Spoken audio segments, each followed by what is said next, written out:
Good afternoon, everyone. We are here at the South Ponce beach job. Mr. and Mrs. DeMoya. I'll give you a quick little overview of this beautiful project.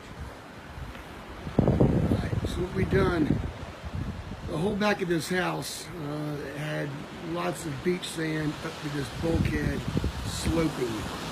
So by hand, we took out all of this dirt, sand, shell mix right here.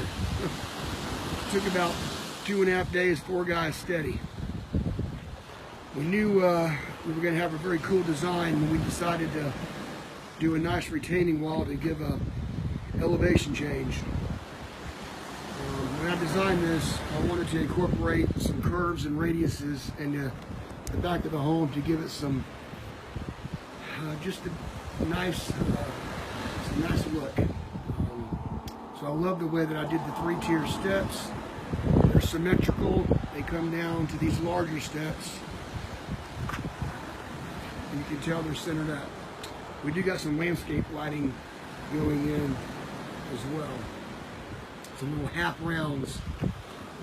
So the sea turtles, got to be a certain light because the sea turtle, they said they swim to it. So we don't want a sea turtle to get confused. Now we're going to move over here to the seating area.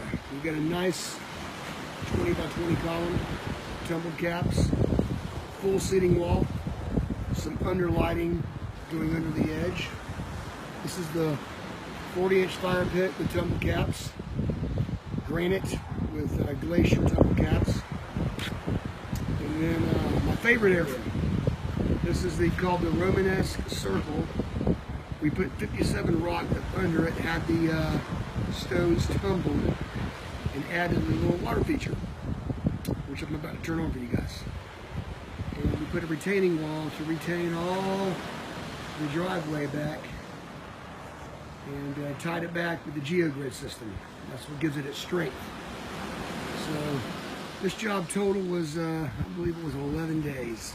Had a couple of rain days, and I believe one of those we worked. So we had to hide this retaining wall on both sides, so we built our version of the retaining wall, which is a stone gate wall system with tumbled caps. So that was to hide the edge of the bulkhead, this giant wood bulkhead they had put in. So let's go check out the water feature. I might have to go for a little swim, if you will. Catch a little mist. Let's go check this out. So we're going to turn the water on. There we go. So the whole idea here is to come up from the beach from a long day, sip it on a cool one maybe, get some beach sand all over you. Rather than put in an outdoor shower, I wanted to do this neat little effect with some water fountain sprays. So we got these in the ground, and gosh, it's probably getting about 8 feet in the air right now. And with the 57 rock up under it, of course, the water will permeate through the pavers. So anyhow, I just want to give you all a quick overview. We look forward to earning your business, and we'll see you soon. You'll have a blessed day, because look at this view. Wow, amazing. Almost looks like some South Beach right now, kind of a little turquoisey. Beautiful, beautiful view. You all have a good day.